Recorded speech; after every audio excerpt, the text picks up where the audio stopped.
जय श्री कृष्णा। राधे राधे।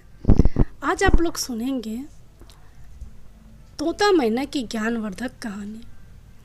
उससे पहले अगर आप हमारे चैनल पर पहली बार आए हैं तो चैनल को सब्सक्राइब कर लें।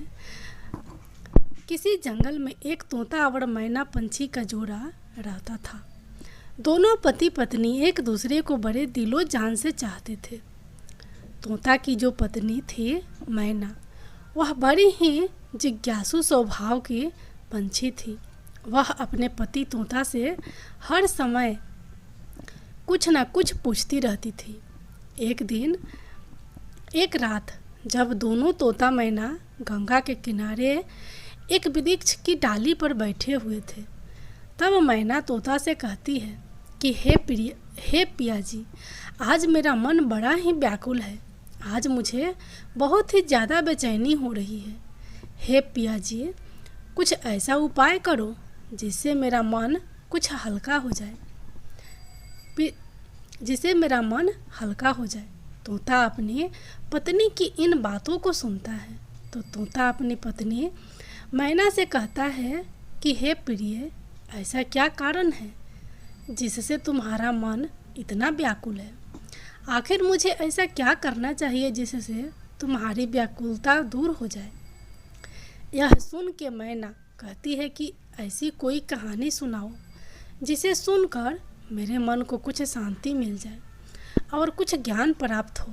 इस प्रकार से तोता अपनी पत्नी को एक कहानी सुनाने लग जाता है और अपनी पत्नी से कहता है कि प्रिय, आज तुम्हें मैं एक अमीर बहन और गरीब भाई की कहानी सुनाता हूँ। आज की कहानी सुन करके तुम्हें पता चल जाएगा कि एक भाई और बहन का रिश्ता कैसा होता है और एक बहन और भाई को अपना रिश्ता कैसे निभाना चाहिए।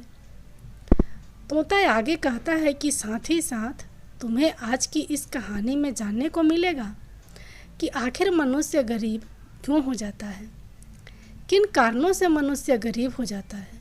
आखिर ऐसे कौन से काम होते हैं जिनके करने से मनुष्य गरीब के दलदल में फंस जाता है। तोता कहता है कि ऐसे ही कई सवालों के जवाब आज इस कहानी से जानने को मिलेंगे। इसलिए आज की कहानी बड़ी ही मार्मिक और आपके जीवन में प्रेरणा देने वाली है। आज की कहानी के माध्यम से तुम्हें ज्ञान की 8 बातें पता चलने वाली हैं। इन बातों को सुनकर कोई भी मनुष्य अपने गरीबी को बड़े आसानी से दूर कर सकता है। इसलिए प्रिय, आज की इस कहानी को तुम बड़े ध्यान लगाकर सुनना। मैना कहती है, यदि इतनी ही अच्छी कहानी है तो प्रिय, आप कहानी को कहना आरंभ करो। मैं पूरी तरह से ध्यान लगाकर आपकी कहानी सुनूंगी और उस कहानी में बताई गई उन 8 बातों पर भी जीवन में ज़रूर अमल करूंगी।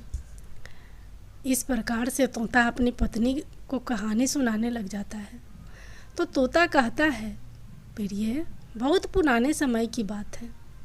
किसी नगर में एक बहुत ही अमीर किसान रहता था। उस किसान के घर में 2 जुड़वा संतान पैदा हुई।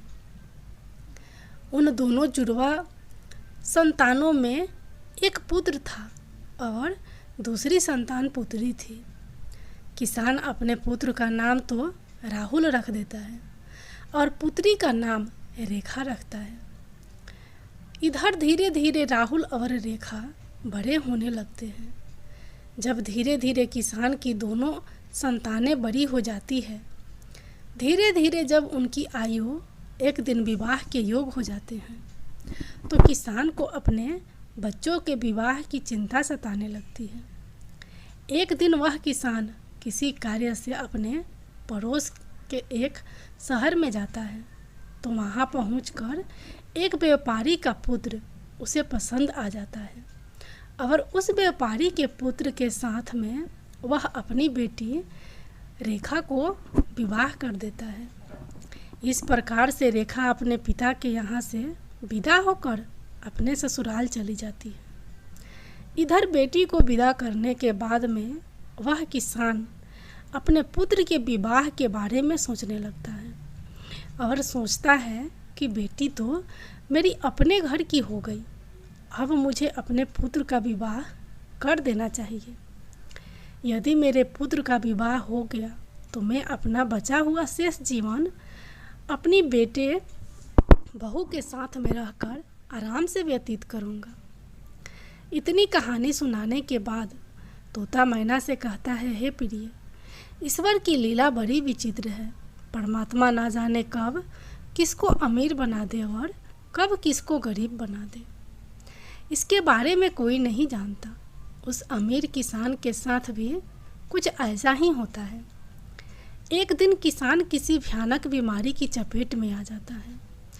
जब इधर किसान का पुत्र अपने पिता की ऐसी हालत देखता है तो अपने पिता की ऐसी हालत को देखकर वह बेटा बहुत ही ज़्यादा दुखी हो जाता है और उसके बाद में अपने पिता का अच्छे से अच्छे वैद्य से इलाज करवाता है और अपने पिता के लिए महंगी से महंगी दवाइयाँ लेकर के आता है।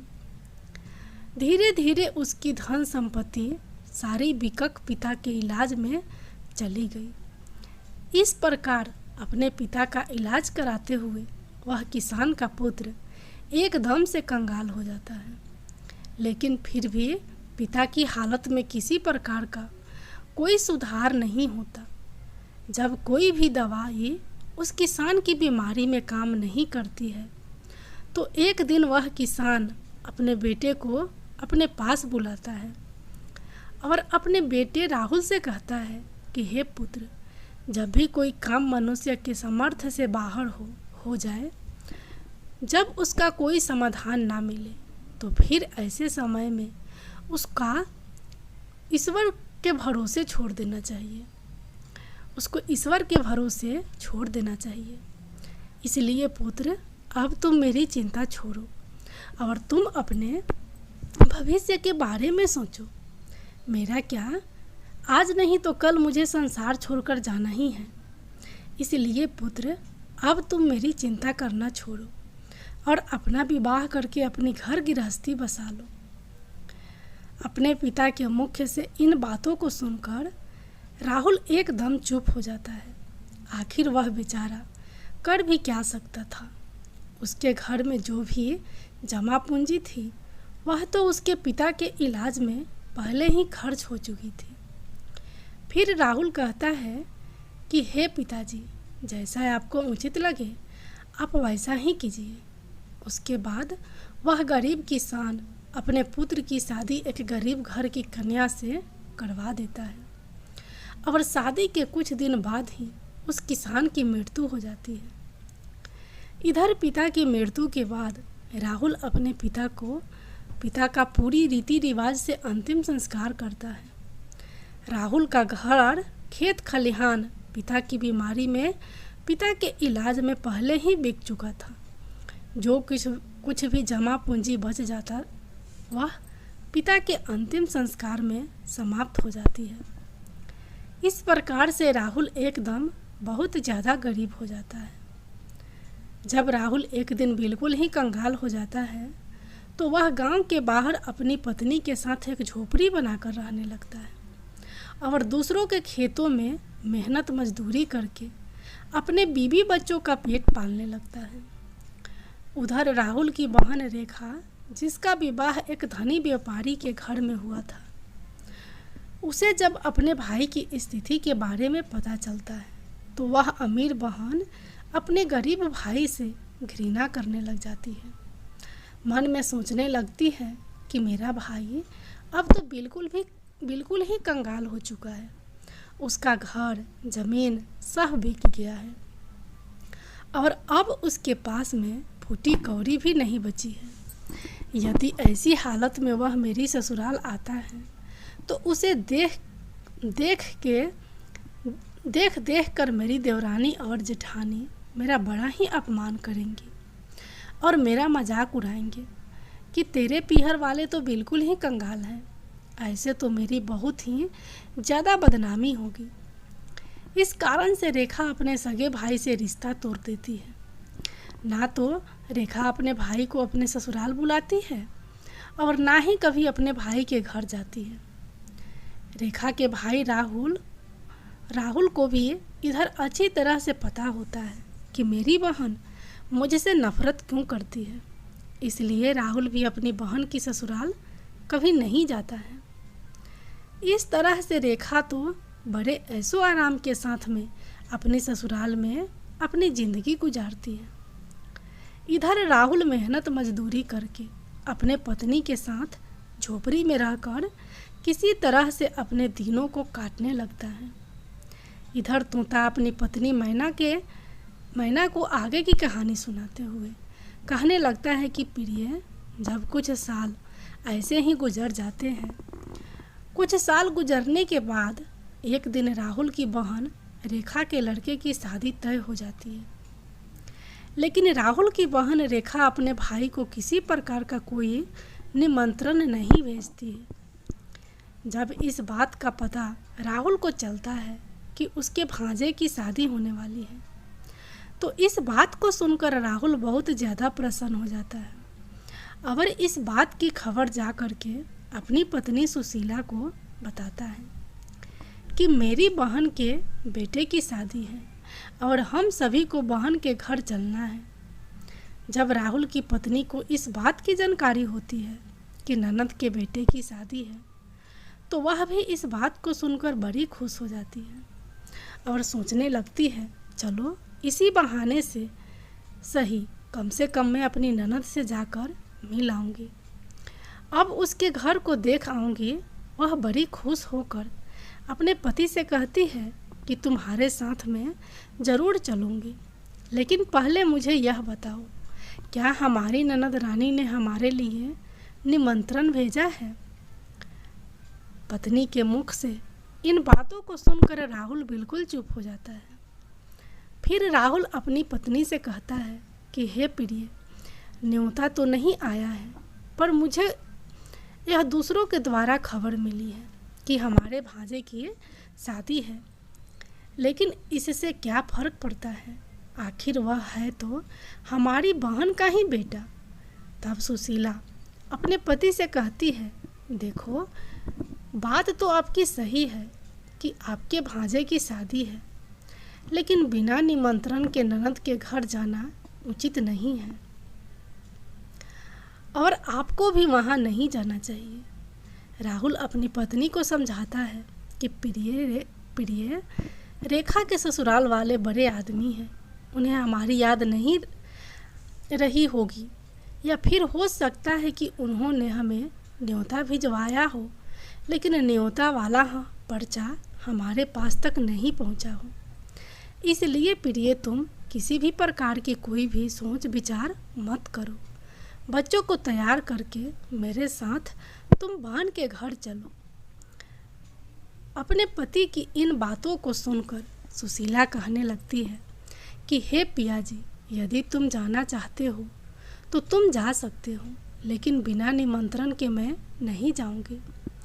तब पत्नी के मुख से ऐसी बातों को सुनकर राहुल कहता है, ठीक है, यदि तुम्हारी यही इच्छा है तो तुम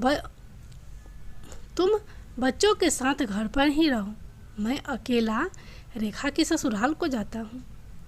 यदि ऐसे में मैं भी नहीं गया तो मेरी बहन की देवरानी जेठानी मेरी बहन को बात बात पर ताना मारने लगेगी और कहेगी कि खर्चा ना हो जाए, इसलिए तेरा भाई नहीं आया।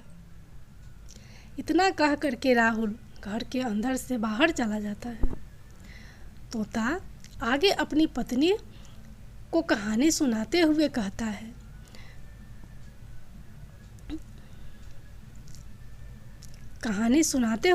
है, प्रिय, राहुल जो था बहुत ही ज़्यादा गरीब हो चुका था। उसके पास भेंट के वस्त्र खरीदने को पैसे नहीं थे, इसलिए वह किसी से पैसे उधार लेते हैं और उधार लिए पैसों से अपनी बहन रेखा और अपने बहनोई के लिए सुंदर सुंदर वस्त्र खरीदता है और उन कपड़ों को लेकर के अपनी बहन की ससुराल को चल देता है। उधर पैदल चलते चलते राहुल को सुबह से शाम हो जाती है। तब कहीं जाकर के वह अपनी बहन के दरवाजे पर पहुंचता है और दरवाजे के एक तरफ जाकर के खड़ा हो जाता है। बेचारा दरवाजे पर खड़ा हो जाता है। दरवाजे पर ही खड़े होकर अपनी बहन के आने का इंतज़ार करता है। तभी रेखा की जेठानी की नज़र राहुल पर पड़ जाती है और वह राहुल को पहचान लेती है। राहुल को देखने के बाद रेखा की जेठानी जाकर रेखा को बताती है कि हे रेखा, आज तेरा भाई तेरे घर आया है, तेरे दरवाजे पर खड़ा है। जब रेखा इधर अपनी जेठानी के मुख से इन बातों को सुनती है तो वह अपनी जेठानी से पूछने लगती है। कहती है, हे बहन, यदि तुमने मेरे भाई को मेरे द्वार पर खड़ा देखा है तो मुझे यह बताओ, मेरा भाई मेरे ससुराल में किस हालत में आया है और मेरे भाई ने आखिर कैसे कपड़े पहने हैं। तो उसकी जेठानी कहती है कि तुम्हारा भाई फटे पुराने वस्त्र पहनकर तुम्हारे द्वार पर खड़ा है, तुम्हारे आने का इंतजार कर रहा है। यह सुन कर के रेखा गुस्से से भर जाती है और सभी की नज़रों को बचाते हुए अपने भाई के पास पहुंचती है। इधर राहुल जब अपनी बहन रेखा को अपने पास आते हुए देखता है तो खुशी के मारे उसका चेहरा खिल उठता है। अपनी बहन को देख करके राहुल की आंखों में आंसू टपकने लगते हैं। उसके बाद रेखा अपने भाई को अपने साथ में लेकर सबकी नज़रों से बचाते हुए अपने घर के अंदर सबसे अंदर वाले कमरे में ले जाती है और कमरे में ले जाकर के पूछने लगती है, भैया, तुम्हारे पास आखिर किसने न्योता भेजा था जो तुम यहाँ चले आए हो।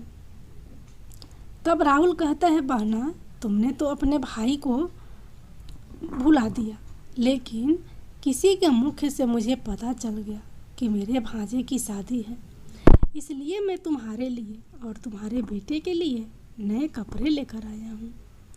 अपने भाई के मुख से इन बातों को सुन करके रेखा कहने लगती है कि हे भाई, तुम्हें इस तरीके से बेशर्म की तरह मेरे घर नहीं आना चाहिए था। तुम इस तरीके से फटे पुराने कपड़े पहनकर मेरे घर तक चले आए। यह मेरे लिए बड़े लाज की बात है। कम से कम अपनी नहीं तो मेरी इज्जत का तो ख्याल करते। कम से कम तुमने मेरे मान सम्मान का ख्याल तो किया होता। अब तुम्हारी तो कोई इज्जत नहीं है। कम से कम तुमने हमारी इज्जत के बारे में तो सोचा होता। रेखा के मुख से ऐसे कटु शब्द सुनकर वह मजबूर भाई का कलेजा छन्नी हो जाता है। राहुल अपनी बहन के कदमों में गिरकर माफ़ी मांगने लगता है और कहता है, हे बहन, मुझे क्षमा कर दो। मुझे नहीं पता था कि मेरी वजह से यहाँ तुम्हारी बदनामी होगी। तुम्हारी बदनामी ना हो, तुम्हारी देवरानी जेठानी तुम्हें ताना ना मारे, इसलिए तो मैं तुम्हारे लिए वस्त्र लेकर आया हूँ। यदि मुझे यह बातें पहले ही पता होती कि तुम मेरी वजह से इतनी आहत हो जाओगी कि तुम्हें मेरे आने से इतना बुरा लगेगा, तो मैं तुम्हारे दरवाजे पर कभी नहीं आता। भला मैं तो यह सोच कर आया था कि मेरे भांजे की शादी है। यदि मैं नहीं पहुंचा तो मेरी बहन को देवरानी जेठानी ताने मारेगी। राहुल की बातों को सुनकर रेखा का गुस्सा जब थोड़ा सा शांत होता है तब वह राहुल से कहती है कि चलो, जब तुम आ ही गए हो तो मेरी एक बात तुम कान खोल कर सुन लो। जब तक मेरे बेटे की शादी नहीं हो जाती तब तक तुम इसी कमरे में बंद रहना और भूल कर भी इस कमरे से बाहर निकलने की गलती मत करना, वरना तुम्हें देखकर मेरी इज्जत दो कौड़ी की हो जाएगी। लोग कहेंगे रेखा का भाई तो भिखारी है। रही भोजन की बात, तो जब भोजन बन जाएगा तो मैं भोजन की थाली तुम्हारे कमरे में पहुंचा दूंगी। तुम भोजन खा करके चुपचाप पिछले दरवाजे से अपने घर को चले जाना। राहुल कहता है, ठीक है बहना, आज रात को ही तुम्हारे घर से अपने गांव को चला जाऊंगा, मगर मेरी तुमसे एक विनती है। मैं तुम्हारे लिए और जीजाजी के लिए जो कपड़े लाया हूँ, तुम उन कपड़ों को रख लो, उन्हें मैं तुम्हारे लिए बड़े प्यार से लाया हूँ। तब रेखा अपने भाई से कपड़ों लेकर कमरे के बाहर चली जाती है और जाते समय बाहर से उस कमरे की कुंडी लगा जाती है। राहुल उस अंधेरे कमरे में बैठकर अपनी बहन के वापस आने का इंतज़ार करने लगता है। इतनी कहानी सुनाकर तोता चुप हो जाता है। तब मैना कहती है कि हे पियाजी, यह बहुत ही प्यारी कहानी है, आगे सुनाओ इस कहानी में और क्या होता है। तब तोता कहानी को आगे सुनाता है। तोता कहता है कि हे प्रिय, इधर तो राहुल उस अंधेरे कमरे में बैठा हुआ अपनी बहन के लौटने का इंतज़ार कर रहा होता है कि मेरी बहन मेरे लिए भोजन लेकर लौटकर वापस आती होगी, आज तो मुझे स्वादिष्ट भोजन खाने को मिलेगा। उधर वह निर्मोही बहन अपने भाई को उस कमरे में बंद करके अपने घरेलू काम धंधे में लग जाती है और भाई को भूल जाती है। शादी के काम धंधे में इतनी ज़्यादा खो जाती है कि वह तो उसे याद ही नहीं रहता है कि मेरा सगा भाई मेरे यहाँ कमरे में बंद है और मेरे लौटने का इंतज़ार कर रहा है। इधर जैसे जैसे समय बीतने लगा, भूख प्यास की वजह से राहुल छटपटाने लगता है और उसकी हालत भी खराब होने लगती है। तब राहुल अपनी बहन को आवाज़ लगाता है, लेकिन उसकी आवाज़ को कोई नहीं सुनता है। इस तरह से राहुल को उसे अंधेरे कमरे में बड़े बड़े दिन बीत जाते हैं। इधर राहुल को अपने बीवी बच्चों की याद आती है। राहुल सोचता है, यदि कोई नहीं आया तो मैं भूखा प्यासा इसी कमरे में मर जाऊंगा। यदि मैं मर गया तो मेरे बीवी बच्चों का भला क्या होगा? मेरे ना होने पर कैसे मेरे बीवी बच्चों का पालन पोषण होगा? राहुल इधर यह सोचते सोचते बेहोश होने लगता है। तभी किसी काम की वजह से रेखा की जेठानी कमरे के पास से गुजरती है। जब राहुल के कानों में रेखा की जेठानी की पायल की आवाज़ सुनाई देती है, तब राहुल अपनी पूरी ताकत से उस कमरे का दरवाज़ा पीटने लगता है। तब रेखा की जेठानी के कानों में उस दरवाजे की आवाज़ जाती है, तो वह दरवाजे को खोल कर देखती है तो अंदर राहुल को देखकर चौंक जाती है और राहुल से पूछने लगती है, हे भाई, तुम्हें इस कमरे में किसने बंद किया? राहुल इस बातों का कोई जवाब नहीं देता है। जब रेखा की जेठानी दोबारा पूछती है तो राहुल इस बात को छुपा लेता है। वह झूठ कह देता है कि मैं इस कमरे में आराम कर रहा था, तभी किसी ने गलती से बाहर से दरवाजे की कुंडी लगा दी और मैं इस कमरे में बंद हो गया। बहन, यदि तुम आज नहीं आती तो मेरे प्राण पेखरू उड़ जाते। और इतना कहने के बाद राहुल घर के पिछले दरवाजे से चुपचाप बाहर निकल जाता है और इधर अपने घर की सीधे लगा लेता है। 3 दिन भूखा प्यासा बेचारा राहुल अपने घर को चल देता है। अंत में वह चलते चलते काफ़ी दूर निकल जाता है। उसके ठीक से रास्ता भी नहीं चला जा रहा था। उसे एक कदम चलते चलते चक्कर आने लगते हैं। जैसे ही राहुल का सिर चकराता है और वह उसी समय ज़मीन पर गिरने वाला होता है, तभी वहाँ कहीं से एक बूढ़ा माता आ जाती है और वह राहुल के गिरने से पहले ही राहुल को संभाल लेती है। जब कुछ घंटे बाद राहुल को दोबारा होश आता है तो राहुल स्वयं को एक बूढ़ी माता की गोद में लेटा हुआ पाता है। बूढ़ी माता एक पंखा लेकर उसके ऊपर हवा कर रही थी। होश आने के पश्चात राहुल खड़ा हो जाता है और खड़ा होने के बाद में उस बूढ़ी माता को प्रणाम करता है और कहता है, हे माता, तुम कौन हो?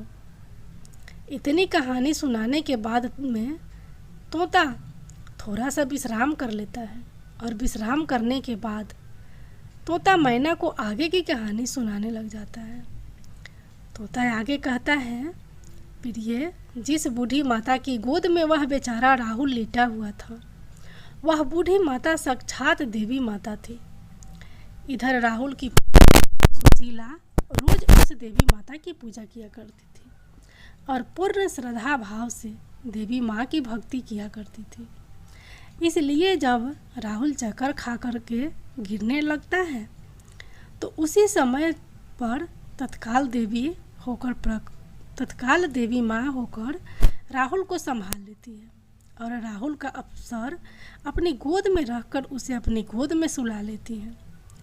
जब राहुल को होश आता है तो वह देवी माता को प्रणाम करके अपने घर को वहाँ से चलने लगता है। तभी उस समय पर बूढ़ी माता कहती है कि बेटा, तुम कहाँ से आ रहे थे और कहाँ जा रहे हो? राहुल बताता है कि हे माता, मेरे भांजे की शादी थी, इस वजह से मैंने अपनी बहन के घर से आ रहा था और इधर मेरा गांव है, अपने गांव जा रहा हूँ। तब बूढ़ी माता राहुल से कहती है, बेटा, यदि तुम बुरा ना मानो तो मैं तुमसे एक बात पूछना चाहती हूँ। तब राहुल कहता है, पूछो माता, तुम मुझसे क्या पूछना चाहती हो? बूढ़ी माता पूछती है कि बेटा, यदि तुम अपनी बहन के घर से आ रहे हो, जैसा तुमने बताया कि वहाँ पर शादी थी, तो फिर लौटकर तुम खाली हाथ कैसे जा रहे हो? क्या तुम्हारी बहन ने तुम्हारे बीवी बच्चों के लिए कुछ नहीं भेजा? बूढ़ी माता के मुख से ऐसी बातें सुनकर राहुल की आंखों में आंसू आ जाते हैं। राहुल उसके बाद में उस बूढ़ी माता को अर्थात देवी माता को सारी बातें बता देता है। इस प्रकार से राहुल के मुख से पूरी घटना को सुनकर बूढ़ी माता कहती है, पुत्र, तुम किसी भी प्रकार की चिंता मत करो, जो हुआ उसे भूल जाओ, उसे जाने दो। यहाँ से कुछ ही दूरी पर मेरा एक बगीचा है, उस बगीचे में अनेक प्रकार के फल लगे हुए हैं। तुम उस बगीचे में चल कर के फल खाकर अपना पेट भर लो, क्योंकि तुमने 3 दिनों से कुछ नहीं खाया है। जब तुम्हारा पेट भर जाए तो कुछ फल तुम अपनी बीवी और बच्चों के लिए भी तोड़ कर रख लेना। जब तुम्हारे बीवी बच्चे तुमसे मिलेंगे तो वह पूछेंगे कि तुम अपनी बहन के ससुराल से क्या लेकर के आए हो, तो तुम कह देना कि मेरी बहन ने तुम्हारे लिए यह फल भेजे हैं। ऐसा कह करके बेटा, तुम अपनी बीवी बच्चों के सामने शर्मिंदा होने से बच जाओगे और तुम्हारी मान प्रतिष्ठा भी बची रहेगी। राहुल जब इस प्रकार से बूढ़ी माता की बातों को सुनता है तो बात मान करके राहुल बूढ़ी माता के बगीचे में पहुंच जाता है। उस बगीचे में अनेक प्रकार के फल लगे हुए थे। तब राहुल वृक्षों से फल तोड़कर खाने लगता है और जब उसका पेट भर जाता है तो कुछ फलों को तोड़ करके वह अपने थैले में रख लेता है। यह सब करने के बाद राहुल बूढ़ी माता से आज्ञा लेकर अपने घर को चल देता है। तब बूढ़ी माता राहुल को कहती है, हे पुत्र, जाते समय तुम मेरी इन 8 बातों को सुन कर के जाओ, यह तुम्हारे जीवन में बहुत ज़्यादा काम आएगी।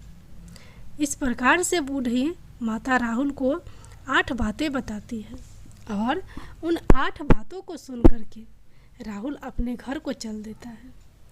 जब राहुल फलों से भरे हुए उस थैले को लेकर अपने घर पहुंचता है तो राहुल के छोटे छोटे बच्चे और राहुल के पत्नी राहुल के पास आते हैं और पूछने लगते हैं, पिताजी, तुम बुआ के घर से आ रहे हो, आखिर बुआ ने हमारे लिए क्या भेजा है?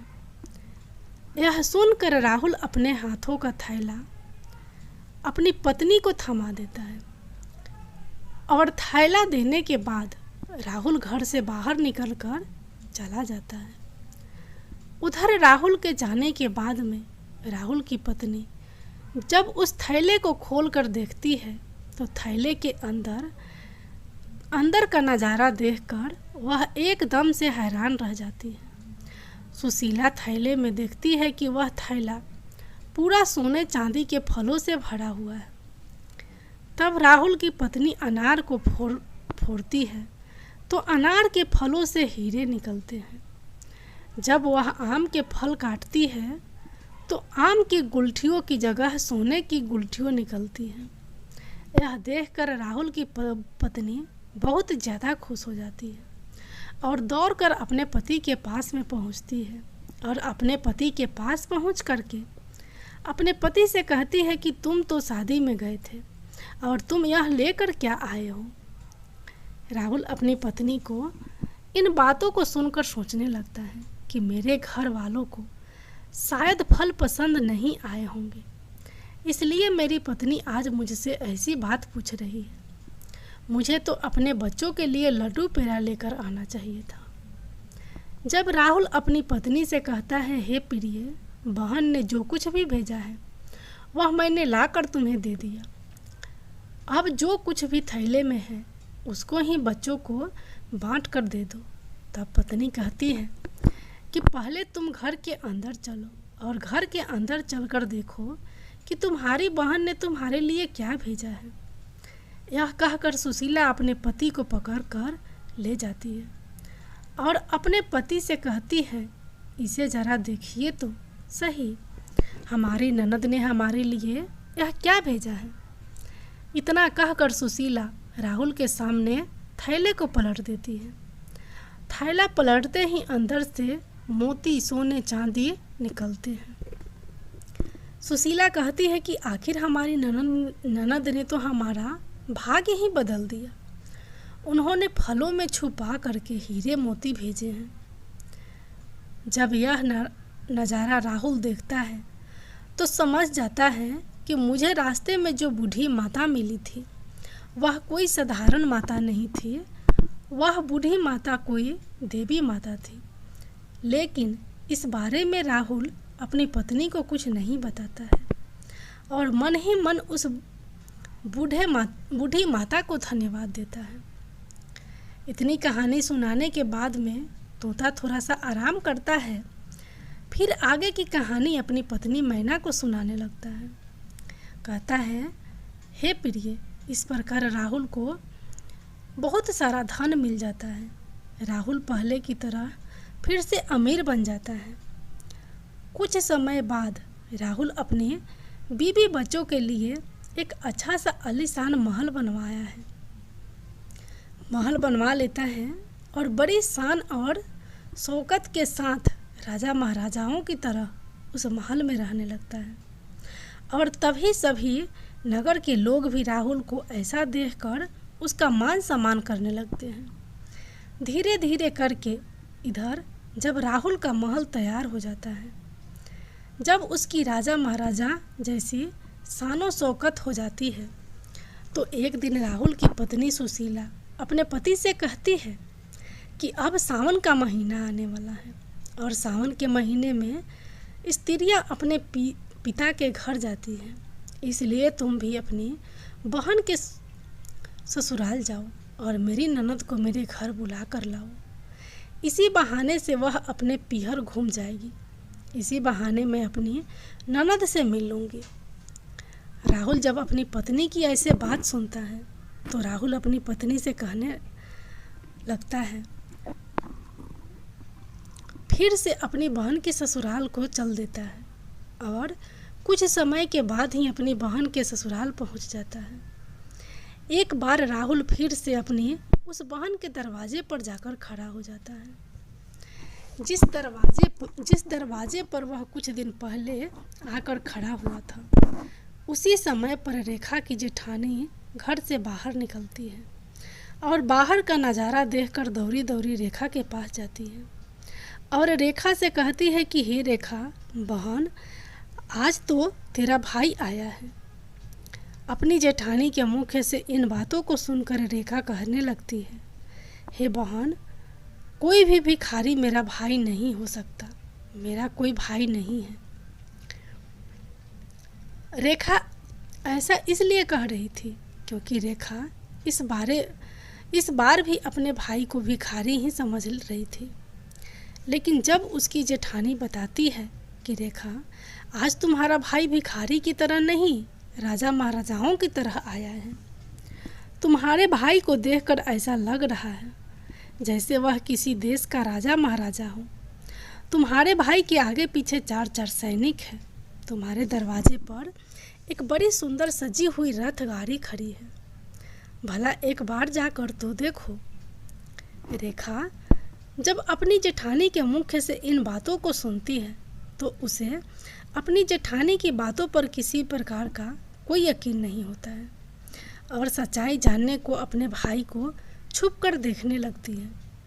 जैसे ही रेखा ने अपने भाई को जब उस रूप में निहारा तो अपने भाई के ठाट बाट को देखकर रेखा एकदम चकित रह गई।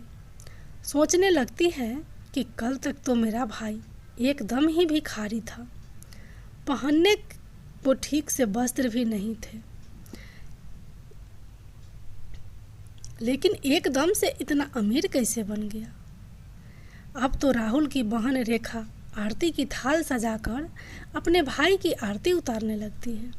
उसके बाद रेखा अपने भाई को बड़े आदरपूर्वक अपने घर में बुला कर ले जाती है और अपने भाई से कहती है, भैया मुझे क्षमा कर दीजिए, मेरी वजह से तुम्हें बहुत ही ज़्यादा कष्ट हुआ है और शर्मिंदगी उठानी पड़ी। अपनी बहन के मुख से इन बातों को सुनकर राहुल कहने लगता है, बहन कोई बात नहीं, उस समय पर हमारे दिन कुछ अच्छे नहीं थे। तुम्हारी गलतियों के लिए मैंने तुम्हें पहले ही क्षमा कर दिया था। बहन अब उन बातों को छोड़ो और तुम मेरे साथ घर चलो, घर चलने की तैयारी करो। बहन मैं तुम्हारे बुलाने को आया हूँ, अब तुम मेरे साथ मेरे घर चलना। तुम्हारी भाभी ने तुम्हें बुलाने को भेजा है। इतना सुन करके रेखा खुशी खुशी अपने भाई के घर पर चलने को तैयार हो जाती है और तैयार होकर रेखा अपने भाई के साथ रथ में बैठ जाती है। इस तरीके से जब राहुल की बहन अपने पीहर में पहुंचती है तो अपने भाई की शान और शौकात को देखकर एकदम से दंग रह जाती है। वह देखती है कि भव्य आलीशान महल है और महल के अंदर अनेक प्रकार के नौकर चाकर घूम रहे हैं और अन्य के भंडार भरे हुए हैं। रेखा अपने भाई की ऐसी स्थिति को देखकर एकदम से हैरान रह जाती है और उधर राहुल की पत्नी भी अपनी ननद की खूब ज़्यादा सेवा करती है। 7 दिनों तक अपनी पलकों पर बिठा कर रखती है। राहुल की पत्नी सुशीला को ऐसा लगता था कि यह सब सोनो शौकात हमारी ननद की वजह से ही हुआ है। अपनी ननद की मदद की वजह से ही हम इस मुकाम पर पहुँचे हैं।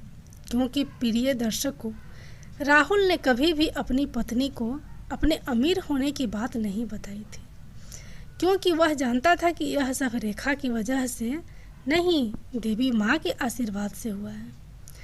फिर राहुल की पत्नी सुशीला इस बात से अवगत नहीं थी। यह सोचकर सुशीला अपनी ननद की खूब ज़्यादा सेवा करती है और अपनी ननद का खूब ख्याल रखती है।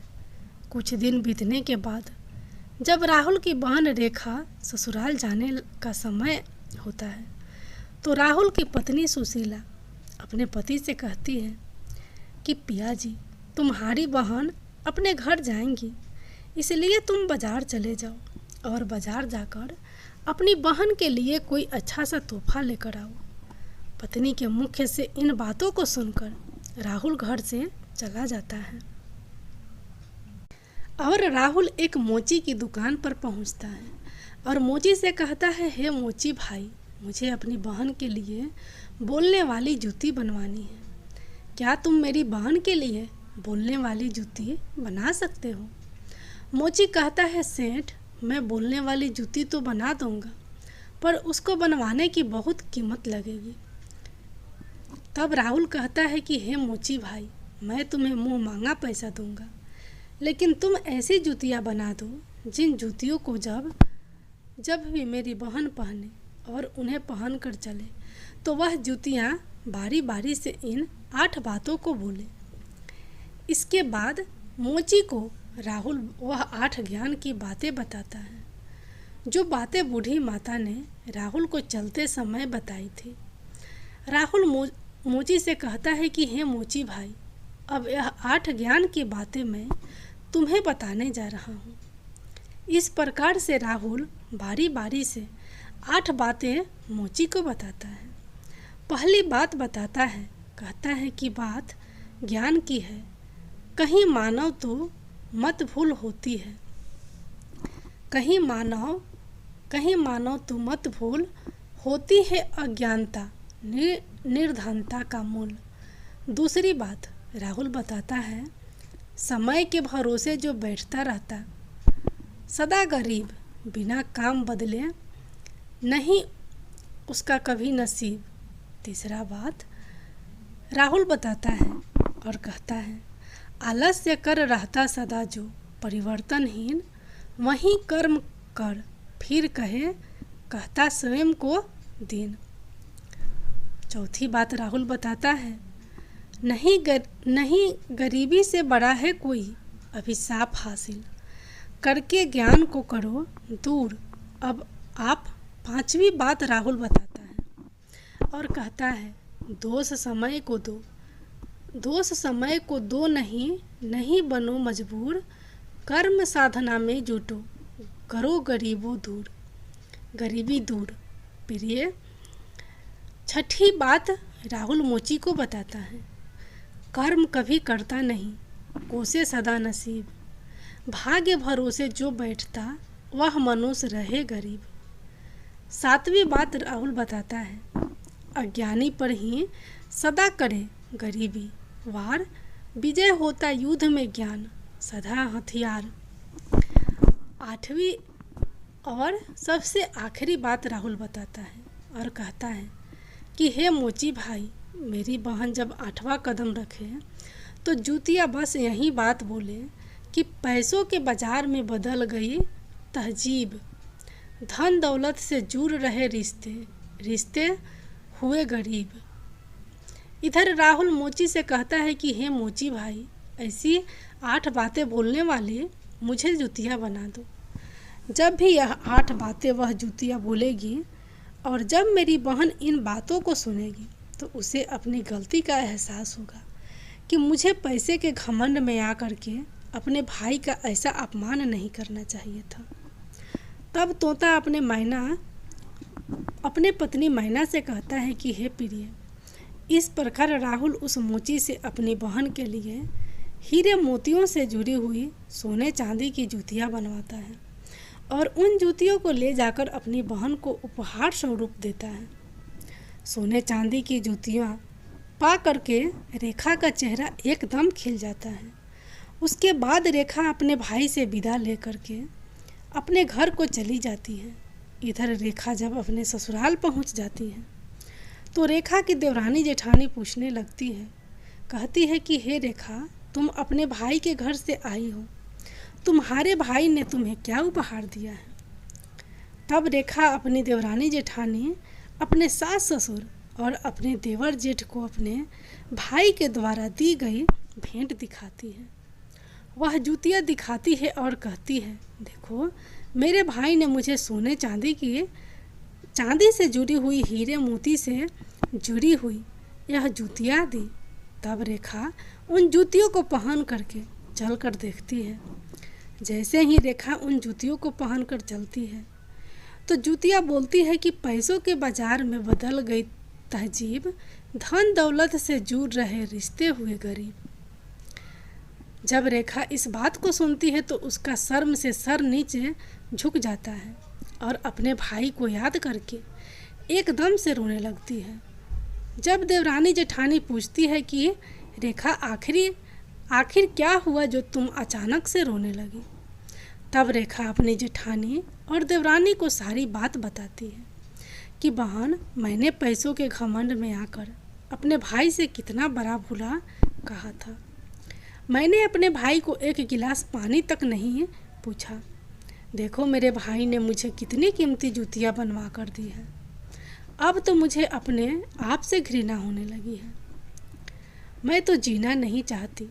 तभी रेखा की जेठानी उसे समझाने लगती है कि हे बहन, जो कुछ भी हुआ उसे भूल जाओ, आगे से याद रखना, कभी किसी के साथ ऐसा बर्ताव मत करना, क्योंकि जो व्यक्ति धन दौलत का घमंड करता है उससे माता लक्ष्मी हमेशा के लिए दूर चली जाती हैं।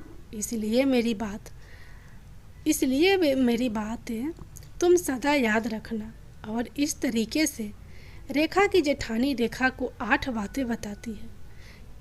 हे रेखा, जो व्यक्ति रात्रि के समय रसोई में जूठे बर्तन रखता है और खाने पीने की चीज़ों को बर्बाद करता है, ऐसा व्यक्ति बहुत ही जल्दी निर्धन हो जाता है।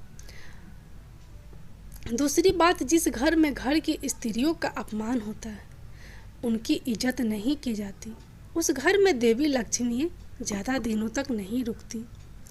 तीसरी बात, जिस घर की स्त्रियां सूर्यास्त होने के बाद अपने घर में झाड़ू लगाती हैं, चूल्हा चौका करती हैं, ऐसे परिवार के लोग बहुत जल्दी गरीब हो जाता है। चौथी बात, जिस घर परिवार में पैसों की कदर नहीं की जाती और फिजूल कार्यों में पैसे बर्बाद किए जाते हैं, ऐसे घरों में भी माता लक्ष्मी रूठ कर चली जाती हैं।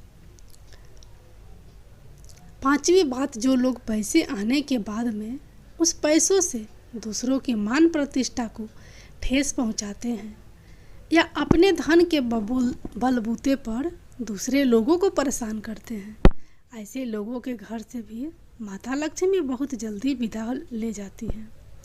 छठी बात, जिस घर के लोग अपने कर्तव्यों का पालन नहीं करते, जो अपने कार्य को कल पर टालते रहते हैं, उन लोगों के घर से भी माता लक्ष्मी रूठ जाती है।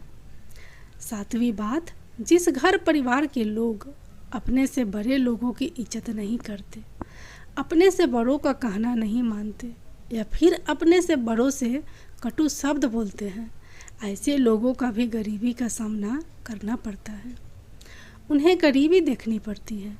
आठवीं और अंतिम बात, जिस घर परिवार के लोग अपने मेहमानों का सम्मान नहीं करते, अपने मेहमान का आदर भाव नहीं करते या फिर अपने दरवाजे से किसी याचक को खाली हाथ लौटा देते हैं, ऐसे लोगों से भी माता लक्ष्मी नाराज होकर चली जाती हैं।